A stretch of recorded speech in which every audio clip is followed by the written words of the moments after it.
Apakah boleh makan setelah berwudu untuk melakukan sholat atau sebelum melakukan sholat ya? Setahu saya boleh saja, cuman dianjurkan untuk membersihkan sebelum sholat, gitu kan? Karena tidak, kalau salah satu yang membatalkan sholat, makan dalam sholat. Jadi kalau ada sisa makanan nggak boleh dikunyah lagi, makanya disunnahkan terutama dalam mazhab Syafi'iyah untuk berkumur-kumur setelah makan, untuk membersihkan sisa makanan itu. Apakah boleh berdoa sewaktu sujud dalam waktu yang lama pada saat sholat fardu? Boleh. Ya, tapi di sini kalau ada jadi imam dianjurkan untuk tidak berlama-lama. Karena Nabi SAW pernah mempercepat sholat beliau, sholat wajib, ya, itu pada saat beliau mendengarkan ada tangisan anak kecil di saf wanita. Maka waktu beliau selesai salam, beberapa sahabat berkata, ya Rasulullah, tidak seperti biasanya. Kok anda buru-buru sekali? Kata Nabi SAW, tadi saya dengar tangisan bayi di belakang, maka saya khawatir ibunya terganggu sholatnya, saya percepat sholatnya. Dan juga pernah dalam riwayat Bukhari, Mu'adz bin Jabal radhiyallahu anhu kalau sholat, beliau sholat berjamaah sama Nabi SAW, lalu pulang di kaumnya jadi imam, sholat lagi. Sholatnya lama, sampai ada pernah anak muda masuk, gitu kan.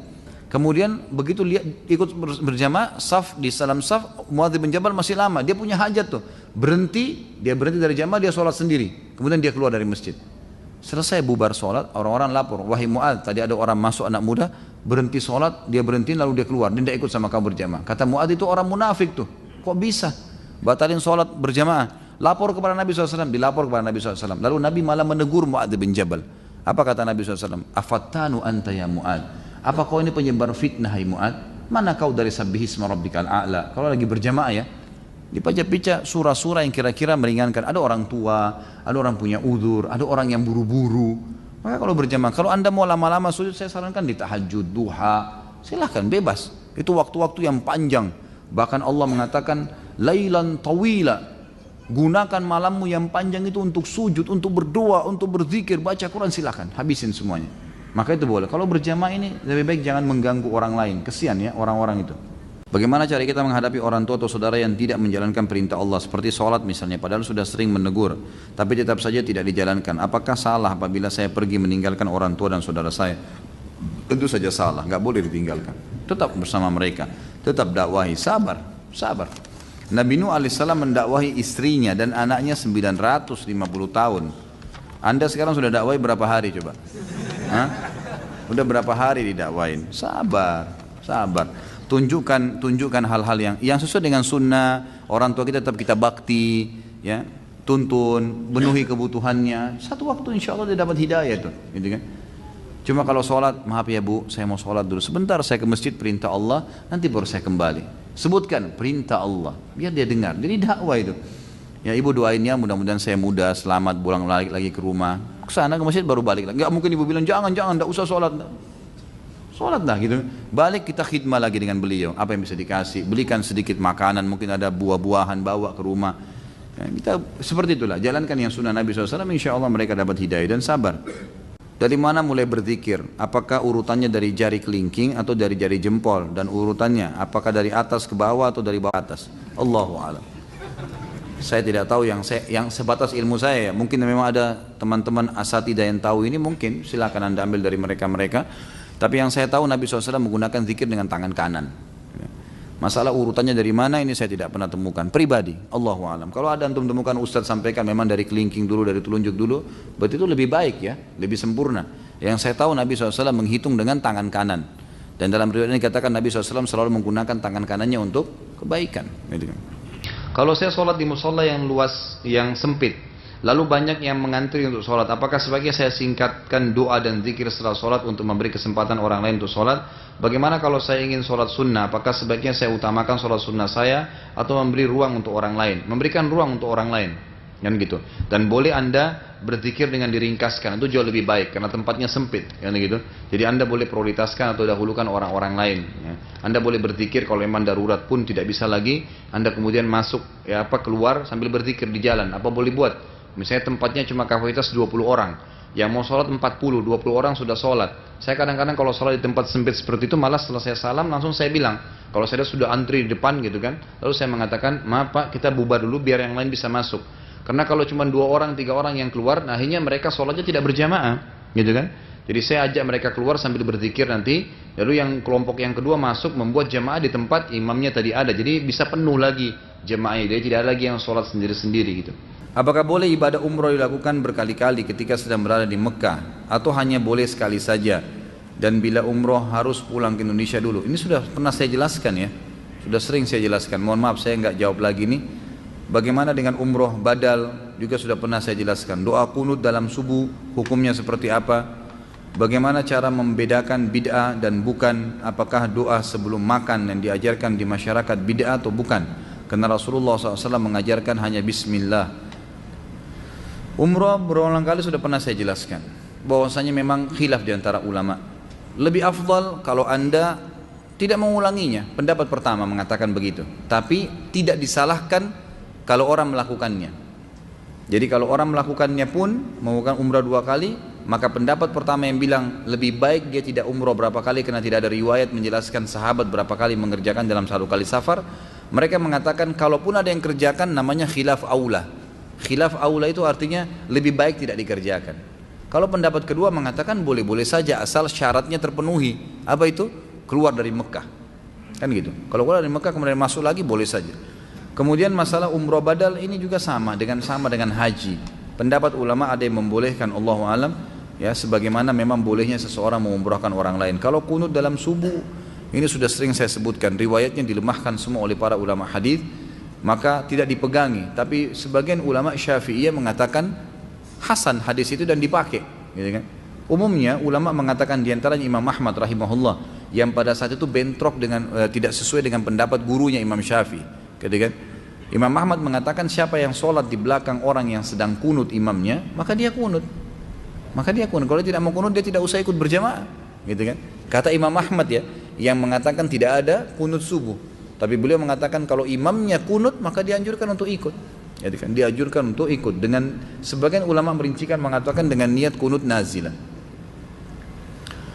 Membedakan bid'ah dengan bukan bid'ah sesuatu yang tidak dicontohkan oleh Nabi SAW. Ya gitu. Karena bid'ah lawannya apa? Sunnah. Udah. Sunnah yang dicontohkan oleh Nabi SAW. Kurang lebih seperti itu.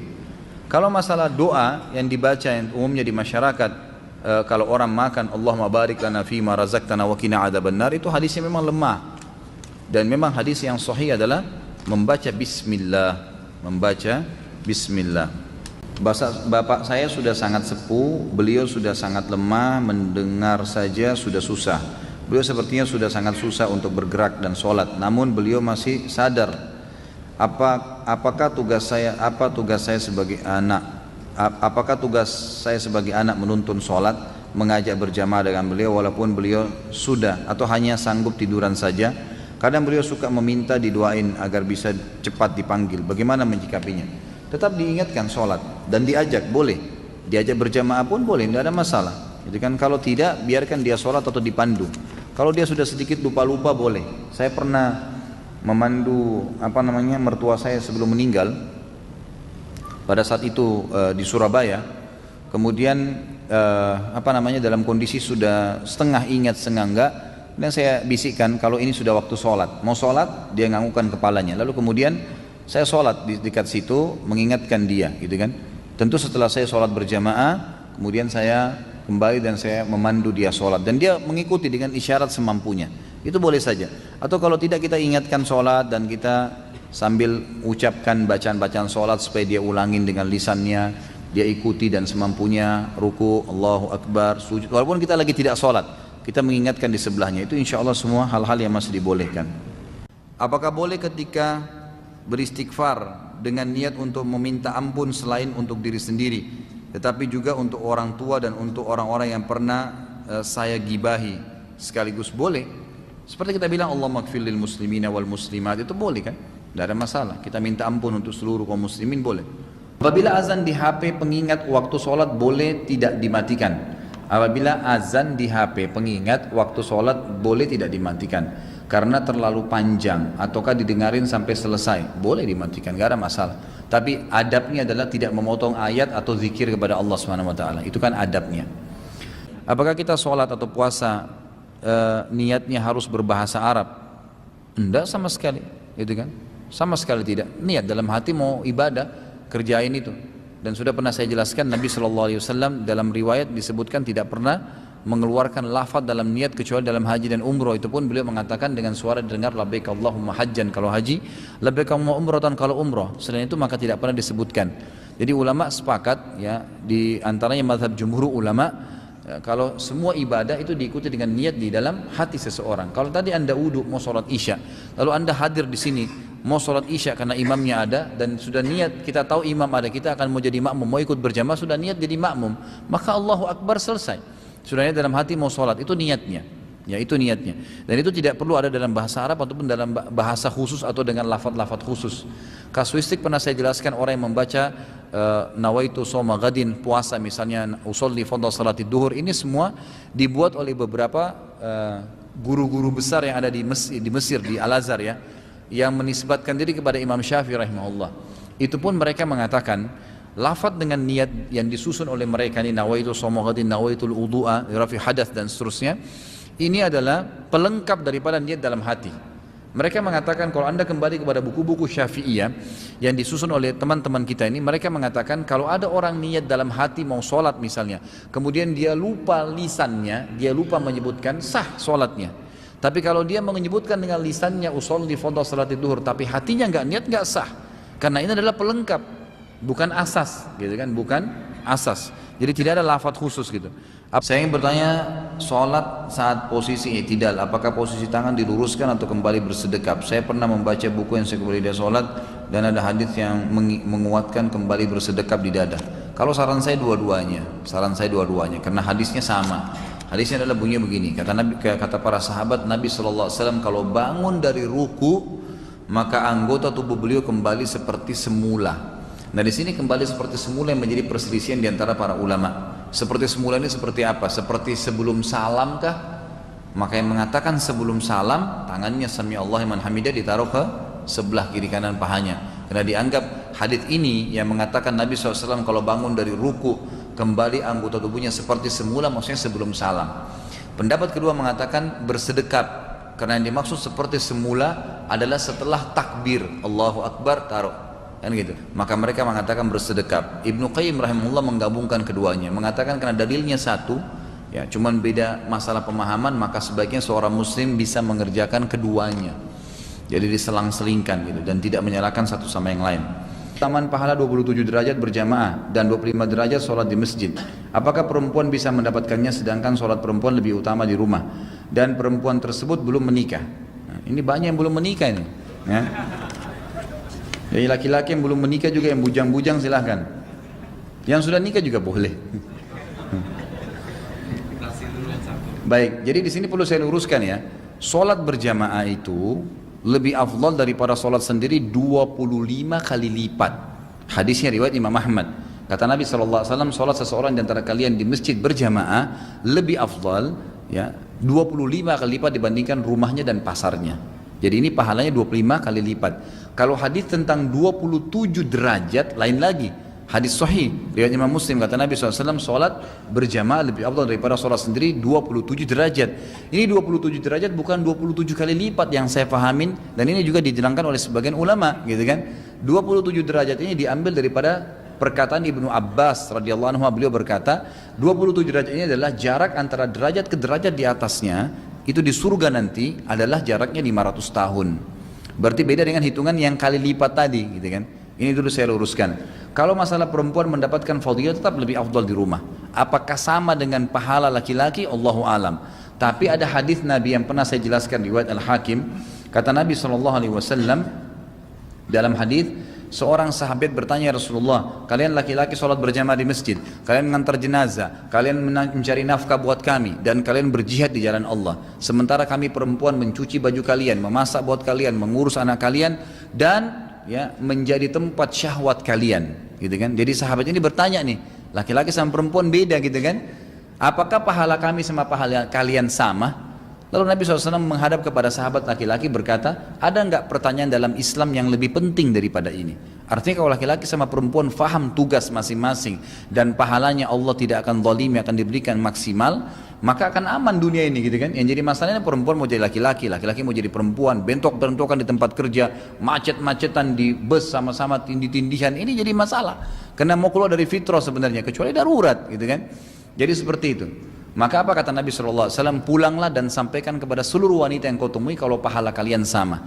Maka para ulama mengatakan, mungkin kalaupun wanita tidak mendapatkan 27 derajat karena berjamaah di masjid ya, laki-laki, kalau dia tidak dapat teman berjamaahnya di rumah. Karena kalau dia dapat teman berjamaahnya, misal suaminya jadi imam kembali, atau dia punya anak laki-laki atau anak perempuan atau pembantunya diajak sholat sama-sama, atau saudarinya atau tantenya atau orang tuanya diajak berjamaah sama dia sholat, maka dapat 27 derajat dan dapat juga 25 kali lipat karena berjamaah kan.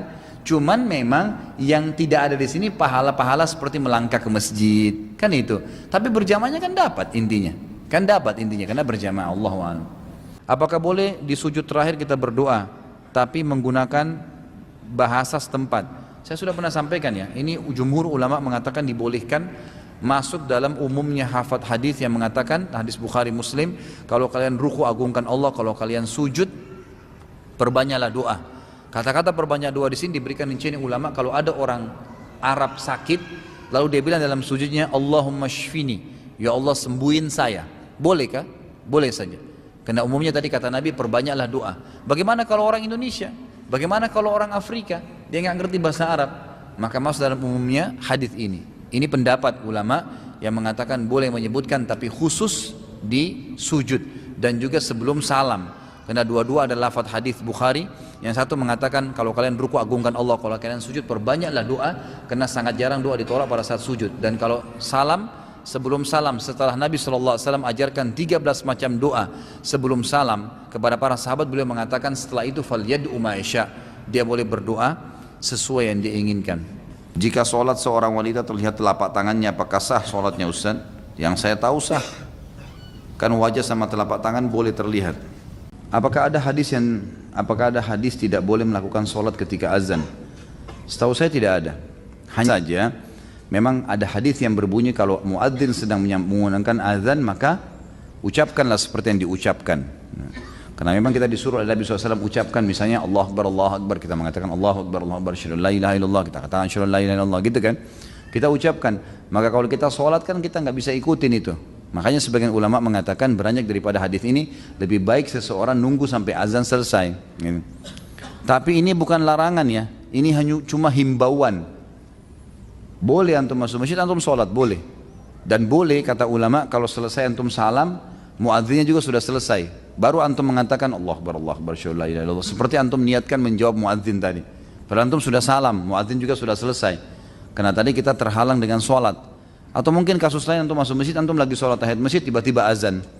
Selesai antum sholat 2 rakaat, azannya sudah selesai. Kita nggak sempat ucapkan apa yang diucapkan muadzin. Boleh setelah salam. Kata sebagian ulama, kita baru mengulangi muadzin itu untuk mendapatkan fadilah hadis, gitu kan? Tapi tidak ada larangan khusus untuk sholat pada saat azan. Cuman memang himbauannya seperti tadi, lebih afdal mengikuti apa yang diucapkan oleh muadzin.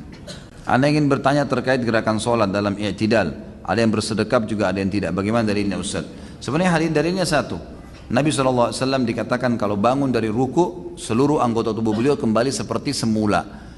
Makna seperti semula, pendapat pertama mengatakan adalah sebelum takbir. Kan kalau sebelum takbir kan tangan di samping, maka mereka meletakkan tangan ke samping. Ini umumnya dipegang oleh mazhab Syafi'iyah. Kemudian ada mazhab Hanabila, mazhab Imam Ahmad, yang mengatakan yang dimaksud dengan anggota tubuh Nabi SAW setelah bangun dari ruku ke i'tidal kembali seperti semula, maksudnya setelah takbir. Tangan di mana? Di dada, sedekap. Maka ini pendapat beranjak daripada dalil yang sama, maka dua-duanya boleh. Jangan disalahin gitu kan, itu ijtihad dalam merincikan daripada poin itu. Hadis itu maksud saya. Ustaz, kalau sholat sunnah, contoh sholat tahajud sambil membaca mushaf Al-Quran bolehkah? Boleh saja, nggak ada masalah. Selama sholat sunnah ya, selama sholat sunnah. Masih ada 2 menit ya. Pertanyaan yang pertama, bagaimana adab-adab untuk memanjatkan doa pada Allah yang baik dan benar? Lalu pada saat berdoa apakah kita boleh angkat tangan? Adabnya banyak sekali. Yang pertama ikhlas. Semua ibadah harus ikhlas, tulus karena Allah. Yang kedua menghadirkan hati, khusyuk, tunduk. Kemudian yang ketiga tidak terburu-buru dalam mengucapkan lafadznya dan memilih kata-kata yang baik, serta memulai dengan pujian kepada Allah, juga salawat pada Nabi SAW.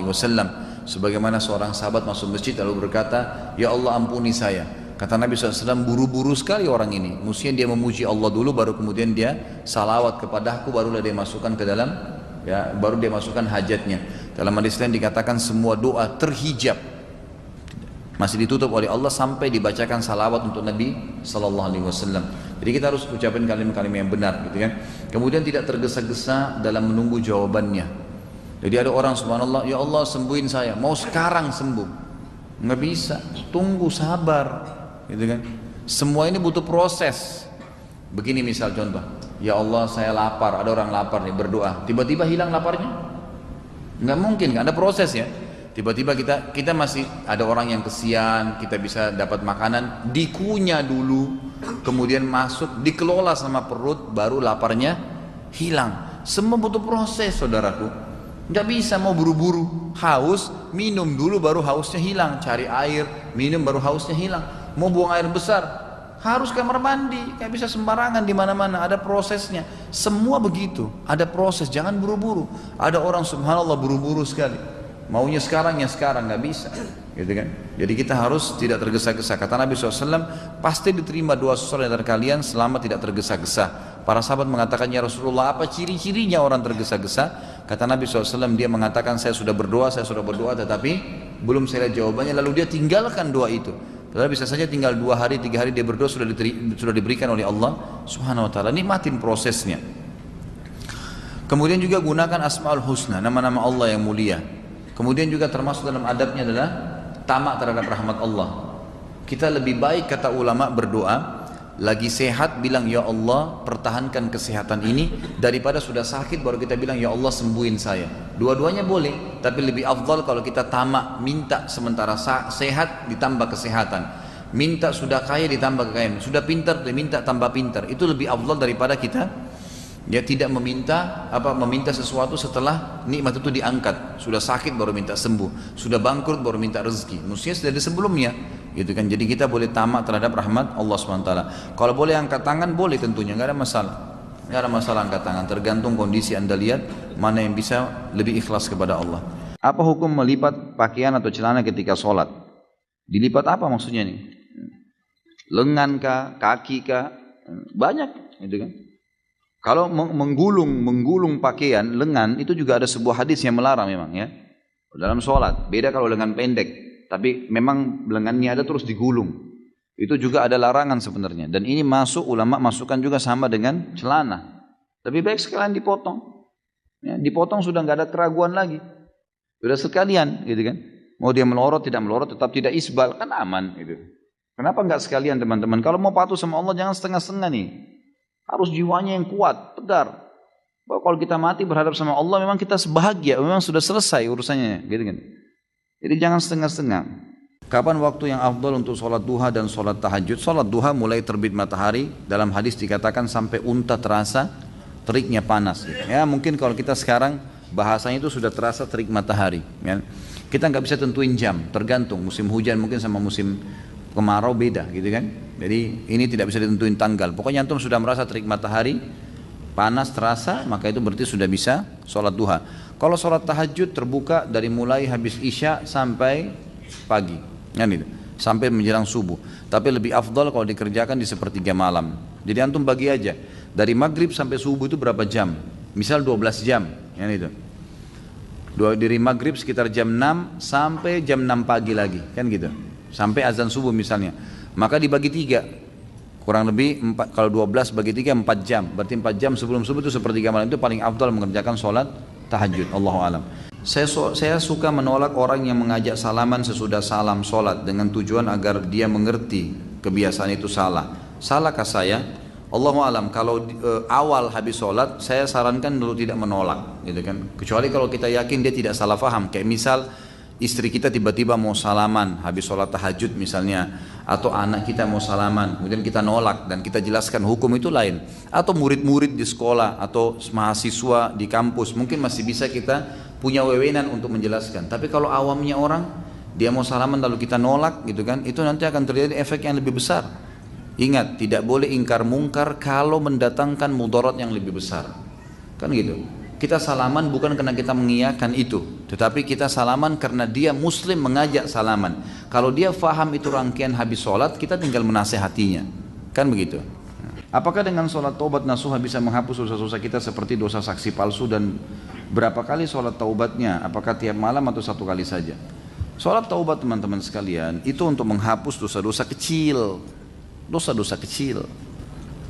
Kata Nabi SAW dalam hadis yang hasan riwayat Imam Ahmad, tidak ada seorang muslim pun yang berbuat salah kecil, kekeliruan, tidak berhubungan sama makhluk ya, berhubungan dengan Allah Azza wa Jalla, maka misal dia lalai mengerjakan sebuah perintah, tapi hukumnya itu sunnah, dia merasa ini dosa atau mungkin dia lihat sesuatu yang haram, dan itu dia tahu dosa, dia ingin tinggalkan, dia ingin taubat, lalu dia wudhu. Kata Nabi SAW, tidak ada seseorang pun muslim yang berbuat dosa, kesalahan, kemudian dia wudhu, lalu dia sholat 2 rakaat, lalu beristighfar, kecuali Allah ampuni. Tapi ini ulama sepakati masuk dalam dosa-dosa kecil. Kalau dosa besar nggak bisa, harus taubat nasuha. Kesaksian palsu dosa besar, harus ikuti seperti Imam Nawawi mengatakan rahimahullah, tinggalkan dosa itu seketika, menyesali dan janji sama Allah tidak mengulangi. Dan yang keempat adalah dia harus mengisi sisa umurnya dengan amal soleh, baru bisa dimaafkan. Kalau ada haknya orang lain, kembalikan teman-teman. Kita dulu kasih kesaksian palsu, ternyata orang lain sudah ambil haknya, kita harus datang ke dia. Maaf, saya dulu salah, saya sekarang baru tahu agama, jangan malu. Dan saya merasa bersalah, apa konsekuensinya? Saya akan balas. Baik, orang itu mengambil hak anda, datangi orang tersebut. Dulu kau kasih ini kesaksian palsu loh, haknya orang lain kamu ambil, kembalikan, bertakwalah sama Allah, ingatkan, gitu kan. Sudah tidak mau ya sudah, kita sudah berusaha, gitu kan. Kita minta maaf sama orang ini, cari jalan supaya bisa kita memberikan kesaksian balik kalau memang itu dulu palsu, nggak apa-apa, gitu, supaya memang bisa ditarik kembali haknya. Setelah minum khamr, apakah amalan sholat fardu selama 40 hari diterima oleh Allah? Itu hadisnya maudhu. Nggak ada hadis yang mengatakan tidak diterima sholat setelah mabuk, gitu kan. Tapi yang jelas kalau orang lagi mabuk ya, dia berdosa dengan mabuknya. Bahkan tadi hadis Nabi apa? Siapa yang meninggalkan sholat karena mabuk, maka dapat hukuman kan. Artinya maknanya adalah mafhum mukhalafah, yang dalam ilmu fikihnya dikatakan sesuatu yang difaham lawannya daripada pemain itu, artinya orang kalaupun mabuk, dia berdosa dan dia tidak boleh tinggalkan sholat. Tidak ada alasan tinggalkan sholat, karena dikatakan siapa yang tinggalkan sholat mabuk 1 kali, gitu kan, ada hukumannya. Berarti memang tidak boleh tinggalkan walaupun dalam keadaan mabuk. Jadi tidak bisa jadikan alasan, karena ini memang banyak sekali. Ini hadis tidak benar nih. Yang dikatakan Nabi SAW bersabda, orang yang minum khamr tidak akan diterima sholatnya selama 40 hari ke depan, maka mereka tidak sholat. Ditambah lagi nih, godaan syaitan tambah mengacaukan, sudah mabuk nggak sholat lagi, gitu kan. Ini kalau di zaman Umar bin Khattab dicambuk double-double nih, gitu. Apakah doa dalam bahasa Indonesia pada saat sujud dapat dilafadzkan atau cukup diucapkan dalam hati? Sudah saya jelaskan khilaf di antara ulama, sudah berulang kali nih. Jadi pendapat ulama mengatakan boleh, nggak masalah. Dan lebih kuat pendapat ulama mengatakan dengan lafadz, bukan dengan hati. Karena umumnya tidak pernah ada riwayat yang menjelaskan zikir dan doa dalam hati, nggak ada. Tapi ada dilafadzkan. Sampai sholat sirriyah itu, sholat duhur dan asar kan tidak boleh kerasin suara ya. Maksudnya sir itu adalah mengecilkan suara, bukan menghilangkan suara. Jadi kalau bapak ibu sholat duhur suaranya hilang dalam hati, pasti tidak khusyuk. Makanya ulama bilang dikeluarin, termasuk sunnah Nabi SAW mengeluarkan suara hanya dia yang dengar, sehingga dia bisa konsentrasi. Kalau dalam hati pasti menghayal. Makanya nggak ada namanya bacaan dalam hati.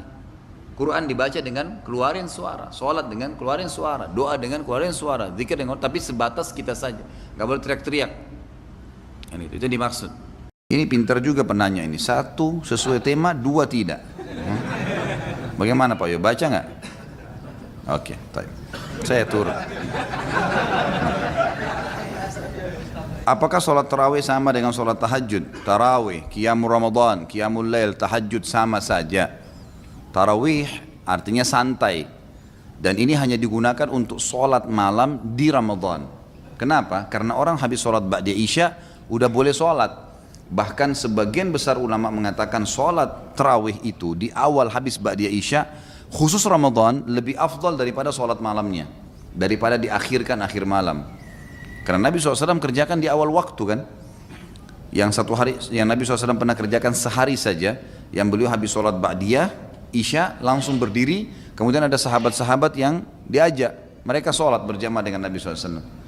Waktu mereka sholat, yang lainnya sudah banyak yang bubar nih, nggak tahu kalau Nabi SAW sholat. Besok pas masuk 1 Ramadan, sahabat tersebar berita semalam Rasulullah SAW sholat malam tuh setelah sholat ba'di Isya. Maka besoknya masjid penuh.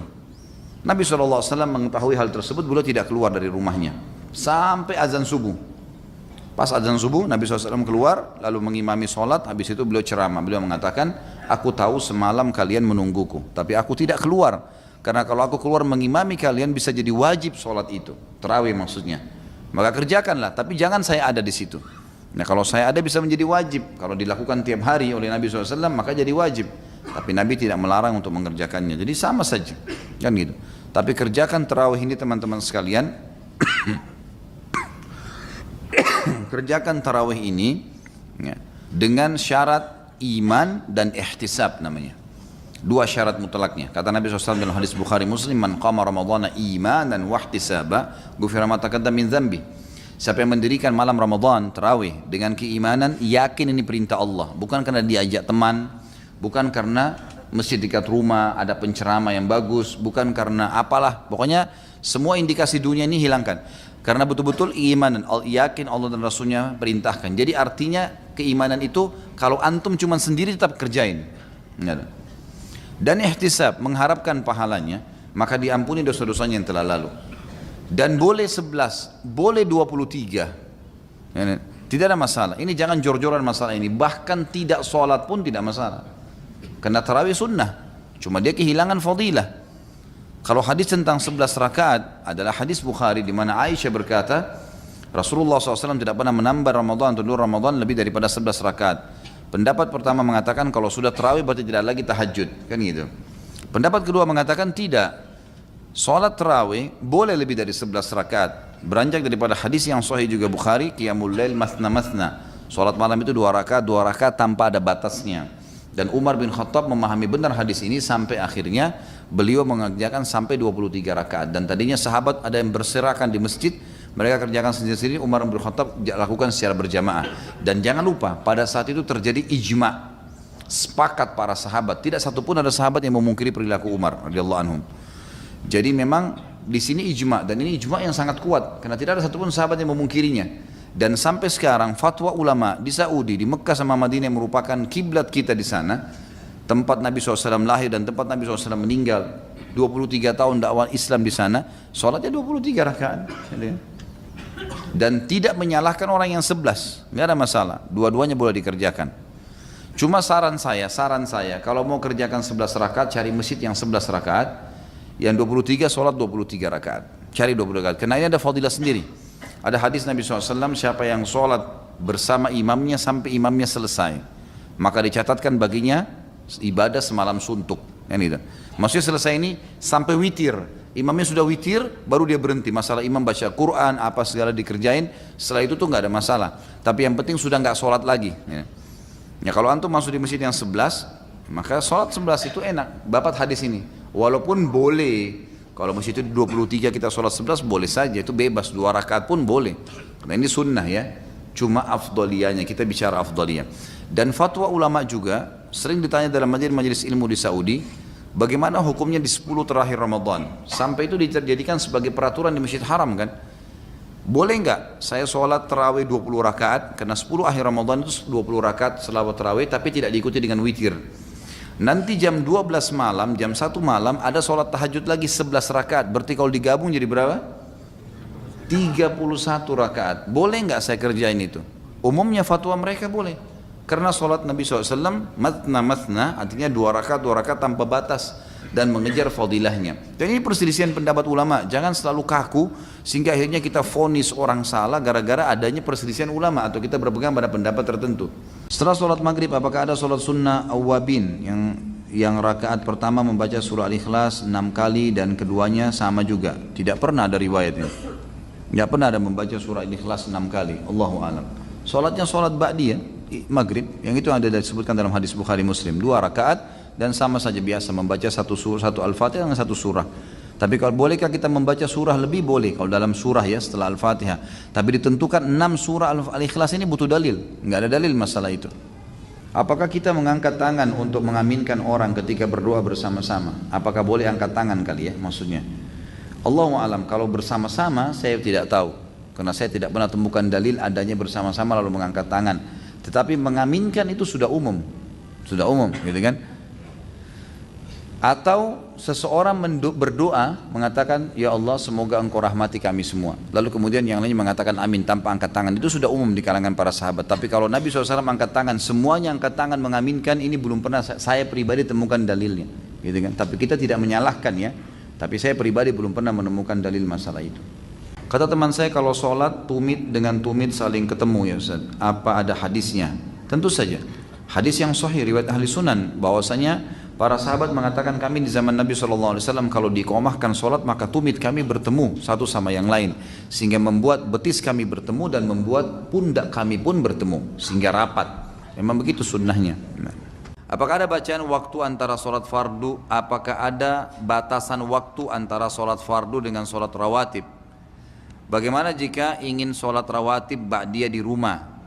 Rawatib sudah tahu ya, kalau yang belum tahu 12 rakaat sehari semalam, 2 rakaat antara azan iqamah subuh, 4 rakaat sebelum duhur, 2 rakaat sudah duhur, 2 rakaat sudah maghrib, 2 rakaat sudah isya, namanya sunnah rawatib. Dikatakan bagaimana jika ingin sholat rawatib ba'diyah di rumah, sholat fardu di masjid, kemudian di tengah jalan berhenti lama karena bertemu kawan, gitu kan? Gak ada masalah, gak ada hubungannya antara sholat wajib dengan sholat sunnah, gak ada masalah. Yang tidak boleh kalau kita baru sholat 1 rakaat terus ngobrol sama teman, batal. Tapi kalau belum dikerjain nggak ada masalah. Kita sholat duhur nih, pulang ke rumah, ba'diyahnya kita kerjain jam 2:30 sebelum azan asar, boleh nggak? Boleh, nggak masalah. Sudah ngobrol, sudah makan, sudah ada, nggak masalah. Yang penting wudunya nggak batal, kan itu tidak ada masalah. Apakah langsung dikuburkan kalau orang mati syahid tanpa disolatkan? Tentu saja disolatkan dulu. Ya. Tentu saja disolatkan dulu. Setelah disolatkan, baru kemudian dikubur dengan pakaiannya kalau orang mati syahid. Kapan Rasulullah SAW berdoa dan apakah selalu mengangkat kedua tangannya? Dalam riwayat-riwayat sahih Rasulullah SAW pernah berdoa angkat tangan, pernah juga berdoa tidak angkat tangan. Khusus untuk mengangkat tangan, beliau kerjakan misal di sholat istisqa, gitu kan? Di kunut nazilah. Ya, Nabi SAW seringkali kelihatan, bahkan beliau kelihatan mengangkat tangannya ke langit sampai kedua ketiak beliau kelihatan. Ini ada riwayat yang menjelaskan pada saat sholat istisqa minta turun hujan.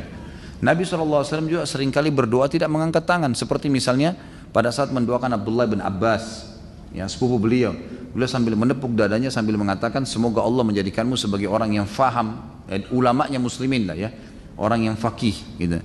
Itu Nabi SAW tidak angkat tangan tapi malah memegang dada ya Abdullah ibn Abbas, dan seringkali Nabi SAW mendoakan tanpa angkat tangan ya, jadi semuanya insya Allah tidak ada masalah, tergantung keadaan. Apa boleh setelah sholat ada satu orang masbuk yang terlambat, kemudian kita mau mencari pahala sholat berjamaah bersama dia yang masbuk, namun kita menjadi makmumnya bukan imam. Kalau dia tidak ngajak nggak bisa. Kalau ada orang ini tiba-tiba masuk masjid lalu kemudian dia sholat, dia sudah niat sholat sendiri, antum nggak ada lagi tepuk pundaknya sementara sudah sholat, itu enggak. Ya boleh itu, nggak ada uzur untuk ngulangin sholat. Dan juga di sini walaupun antum tepuk pundaknya dia sudah tidak dapat pahala berjamaah, dia sudah niat pahala sholat sendiri kan. Yang boleh kalau ada orang datang sendirian seperti hadis Abu Bakar radhiyallahu anhu kan, waktu ada orang masbuk, bukan masbuk sebenarnya, masbuk ini orang yang datang tapi masih dapat beberapa rakaat. Ini orang memang ketinggalan sholat udah. Datang dia mau sholat sendiri, kata Nabi SAW sebentar. Siapa yang mau bersedekah buat saudaranya ini? Abu Bakar mengatakan saya Rasulullah. Lalu Abu Bakar pun sholat bersama dia. Boleh jadi imam, boleh jadi imam, nggak masalah. Nah ini di sini antum memberikan manfaat kepada dia berjamaah, dia dapat pahala berjamaah. Antum sendiri mendapatkan pahala sholat sunnah, gitu kan? Pahala sholat sunnah ini boleh. Tapi kalau orang sudah sholat sendiri lalu kita tepuk pundaknya, ini nggak boleh. Ya, ini tidak ada. Kalau kita masuk masjid pas waktu azan, apa yang harus kita lakukan? Apakah berdiri sambil mendengarkan azan? Apakah langsung duduk sambil mendengarkan azan atau langsung sholat tahiyat masjid? Dengarkan azan dulu. Dengarkan azan boleh, Anda dengarkan azan karena kata Nabi SAW, kalau kalian dengarkan azan sedang dikumandangkan, maka ikutilah apa yang diucapkan oleh muadzin, ya. Kemudian bacalah salawat untukku dan minta al-wasilah untukku. Siapa yang minta wasilah untukku, dia akan mendapatkan syafaatku pada hari kiamat. Dalam hadis sahih riwayat Imam Muslim. Jadi jelas gitu kan, kita disuruh jawab dulu muadzin. Kalau kalian dengarkan azan, masuk masjid kah, lagi di jalan kah, lagi dengar radio kah, maka dengarkan azan dulu. Itu yang perintah Nabi SAW. Setelah itu baru anda sholat tahiyat masjid atau anda sholat qabliyah langsung, itu tidak ada masalah, semuanya boleh saja. Tapi yang jelas lebih baik anda dengarkan azan, karena khawatirnya kalau kita sholat langsung tahiyat masjid, maka tidak bisa mengikuti ucapan muadzin tadi. Ini Allah alam yang saya ketahui. Apa hukumnya menggerak-gerakkan jari dalam kesolat ketika tasyahud? Sudah saya jelaskan. Hadisnya riwayat Tirmidzi dan dihasankan oleh sebagian ulama hadis, dibolehkan. Kata Nabi SAW, gerakan jari di tasyahud lebih keras daripada cambukan besi bagi. Dan ini dijelaskan oleh sebagian ulama hadis dengan istilah menggetarkan jari ya. Jadi mempertemukan antara ibu jari sama jari tengah seperti ini, kemudian ini digetarkan. Ini bukan disentakkan, tetapi digetarkan. Dan ini pernah dijelaskan oleh banyak ulama-ulama hadis. Ibu saya jarang sekali melaksanakan sholat 5 waktu di masjid. Padahal masjid terdapat di depan rumah saya. Namun beliau tidak pernah absen untuk sholat 5 waktu di rumah. Pertanyaan, apakah saya sebagai anak berdosa jika saya menyindir ibu saya untuk sholat berjamaah di masjid? Pertama, perempuan tidak ada kewajiban sholat di masjid. Ibu anda atau orang lain. Ya, Nabi SAW bersabda dalam hadis yang dihasankan oleh para ulama, wanita kalau sholat di ruang tamu rumahnya lebih afdal daripada di luar rumahnya. Kata ulama hadis termasuk masjid. Dan sholatnya dia di dalam ruang tamu rumahnya lebih afdal daripada, sholatnya di dalam kamarnya lebih afdal daripada di dalam rumahnya, di ruang tamu rumahnya. Jadi perempuan makin tertutup maka makin baik. Laki-laki yang dimotivasi ke masjid. Jadi saya sarankan tidak perlu untuk menyindir ibu anda sholat di masjid. Malah itu lebih afdal buat dia, lebih baik. Perbuatan yang tidak salah jangan disinggung, biarin dia berbuat, gitu kan? Selama dia baik, dukung, itu sangat baik.